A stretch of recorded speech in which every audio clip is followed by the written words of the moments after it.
Hello all, this is a screencast to help you guide through the project Kinexteril by Priyank, Nita, Smith and Lalit, students of IIT Bombay. The aim here is to control the Firebird robot using hand gestures by making use of Kinect and Esteril. To run Kinexteril project we require few softwares apart from the AVS Studio and bootloader.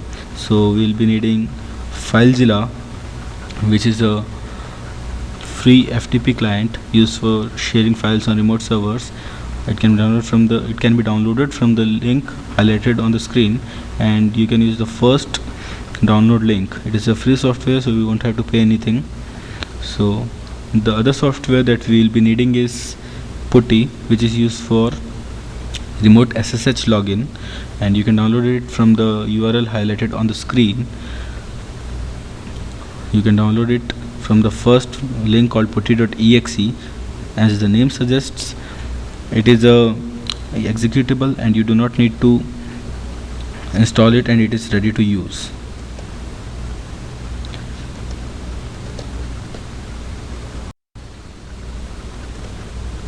The third software that we will be needing is the Kinect for Windows SDK library, which is available on the website of Microsoft as a free developer tool. It is a large library and you can download it directly. So the fourth software that we'll be using is Microsoft Visual C# Express, which is also a free developer tool available on the website of Microsoft. So you can download it from the URL highlighted on the screen, and you can click on the install now button to download the installer. So once downloaded, you will have all these softwares with you: FileZilla, Kinect SDK libraries, Putty, and Microsoft Visual C# Studio. The fifth file is a installer of a software named XCTU, which is not a freeware, but you can purchase it online, and I have the installer with me. So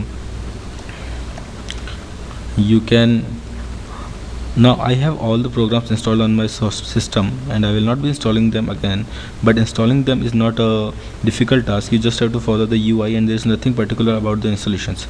So once these softwares are installed, you are ready to run the Kinexteril project, which we'll do now.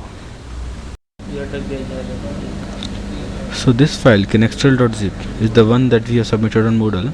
So I'll extract this file over here on my desktop and show you the content of this file. This file contains the code as well as the documents submitted along. So the core part of our code is divided into two parts: the Kinect code and the Esteril code. The Esteril code has its main part in this strl file, which is used and is converted into C file with the help of the Perl scripts that are defined over here: getModule.name, buildHash, and buildHash.pl. So these Perl scripts need to be run on a computer which is operating on Linux operating system, and to do so we will be copying these files onto a remote computer using FileZilla, and then running the Perl scripts on this file and generating that C4 and the C code. So this part will be done next. So we now start converting the Esteril code to the C code. For that we need Putty and FileZilla. So by using Putty, we log into the remote computer which is present in my lab, and I open the connection and I log in as ERTS lab, and I have the password for it. So now I have logged in successfully. Now I have created a folder in this computer specially for my project. So I'll change my current folder to that folder. So it would be this. No, I have done that. Now I will again log into the same computer using the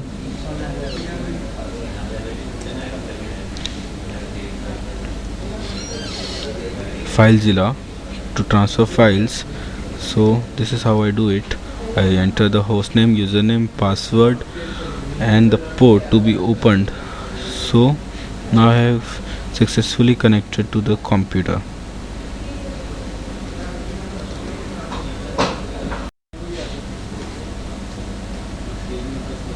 Now once logged into FileZilla and Putty, we copy the certain files: the Perl file, the generator file, the header file, and another Perl file and the strl code onto the folder that I have created on the desktop of the remote host. And after copying them, I go into the folder through putty, and then I see make the Perl files executable and the generator file also executable. And then I run the generator file on the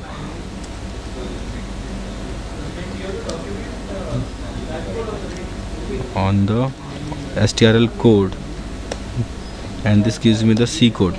Now I copy the C code and the back file back into my folder and overwrite any previous occurrences.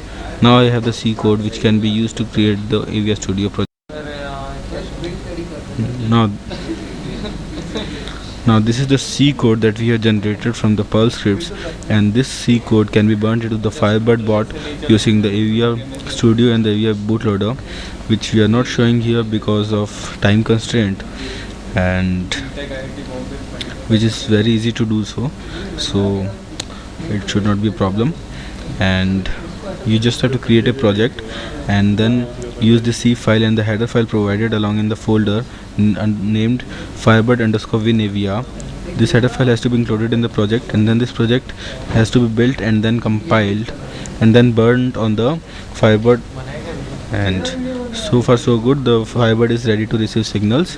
So the next part is to configure the Zigbee modules, which we will be doing right now. So now we configure the Zigbee modules, which are done using the software XCTU.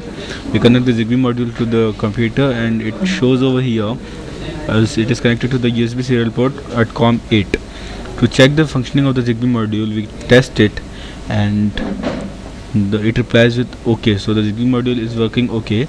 Now to configure the Zigbee modules, we click on modem configuration in the toolbar and then click on read.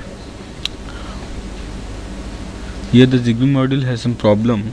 It is not working because of some proxy server error, but the method is to note down the pin number and the source and destination address of the Zigbee module, and then detach the Zigbee module and then connect the next Zigbee module. So the destination address of one has to be the source address of the other, and the source address of the has to be the destination address of the other, and both of them should have the pin. So once this is done, the Zigbee modules are configured and can talk to each other. So this is how Zigbee modules are to be configured. So now that we have got the C code and the Zigbee module is working, we have used the C code to build a project named strl.c, and we have also built the project and burnt it on the Firebird using the Avia bootloader. So now we show you the Kinect part of the code. The Kinect part of the code is under a project named Skeleton Tracking, and we open it in Microsoft Visual C# Studio, and this is how the code looks like. So this is the main code, and now we start debugging it. So it should produce a window. Detects me as a player and my gestures forward, right and stop. So these are a few gestures only, and the rest of the gestures will be shown during the demo. Clicking on the exit buttons stops the gesture transfer.